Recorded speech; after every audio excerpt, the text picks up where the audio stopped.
નજર કરીએ વિગતવાર સમાચાર પર તો ભાદરવો ભરપૂર ત્યારે સાબરકાંઠાના તલોદમાં જામ્યો છે વરસાદી માહોલ। સાથે જ વકાપુર, ઉજેડિયા, તલોદ ગામ, હરસોલ સહિતના અનેક ગામડાઓમાં ધોધમાર વરસાદ વરસ્યો છે। હવામાન વિભાગની આગાહી વચ્ચે ભારે વરસાદની આગાહી વ્યક્ત કરાઈ છે। કેટલાક નીચાણવાળા વિસ્તારોમાં વરસાદી પાણી ભરાયા હોવાના દ્રશ્યો પણ જોવા મળ્યા છે। તો તલોદમાં જામ્યો છે વરસાદી માહોલ। વકાપુર, ઉજેડિયા, તલોદ ગામમાં વરસાદી માહોલ। હવામાન વિભાગની આગાહી દ્વારા ભારે વરસાદની આગાહી વ્યક્ત કરાઈ છે। આ સાથે જ દ્રશ્યો આપ જોઈ શકો છો કે સાબરકાંઠાના અનેક વિસ્તારોમાં વરસાદી માહોલ જામ્યો છે। ત્યારે હવામાન વિભાગ દ્વારા જે પ્રકારે આગાહી વ્યક્ત કરવામાં આવી છે ત્યારે તલોદમાં વરસાદી માહોલ।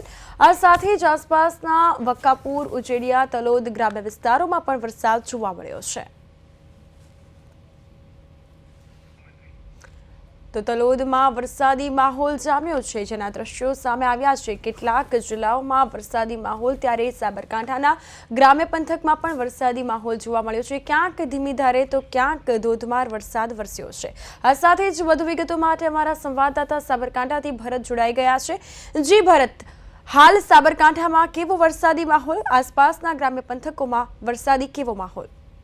જી કૃપા, ચોક્કસથી વાત કરવામાં આવે છે। જે હવામાન વિભાગે જે રીતે આગાહી કરી હતી તેને લઈને સાબરકાંઠા જિલ્લામાં ધીમી ધારે જે વરસાદ છે, અવિરત સવારથી જ જે વરસાદથી માહોલ જામી ગયો હતો। જો વાત કરવામાં આવે તો ગ્રામ્ય વિસ્તાર છે, જે ગ્રામ્ય વિસ્તારમાં પણ ભારે વરસાદ જોવા મળ્યો હતો। તો ખેડૂતોમાં પણ એક ચિંતાનો માહોલ જોવા મળ્યો હતો।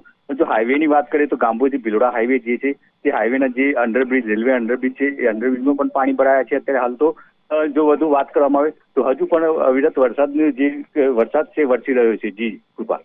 બિલકુલ ભરત, તો હાલ કેટલાક રસ્તાઓમાં ખાડા જોવા મળ્યા છે। રસ્તામાં ખાડો છે કે ખાડામાં રસ્તો, તે પ્રકારના દ્રશ્યો અહીં જોવા મળ્યા છે। તંત્રની કેવી કામગીરી? જી ચોક્કસથી વાત કરવામાં આવે અત્યારે હાલ તો જે તંત્રને વારંવાર રજૂઆત કરવામાં આવે છે તો નેશનલ હાઈવે જે 8 છે તેના પણ પર ખાડા જોવા મળે છે। તો કેટલા લગભગ 2019થી કામગીરી ચાલુ છે, હજુ પણ કામગીરી પૂરી થઈ નથી।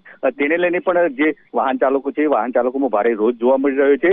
તો બીજી બાજુ જે હવામાન વિભાગે જે આગાહી કરી છે કે આવતી 24 કલાકમાં પણ ભારે વરસાદ સાબરકાંઠામાં થઈ શકે છે, તેને લઈને પણ તંત્ર દ્વારા સમગ્ર જે લોકો છે તેમને એલર્ટ કરવામાં આવે છે। જે સ્થાનિક લોકો છે તેને પણ સુરક્ષિત જગ્યાએ રહેવાની અપીલ કરવામાં આવી છે।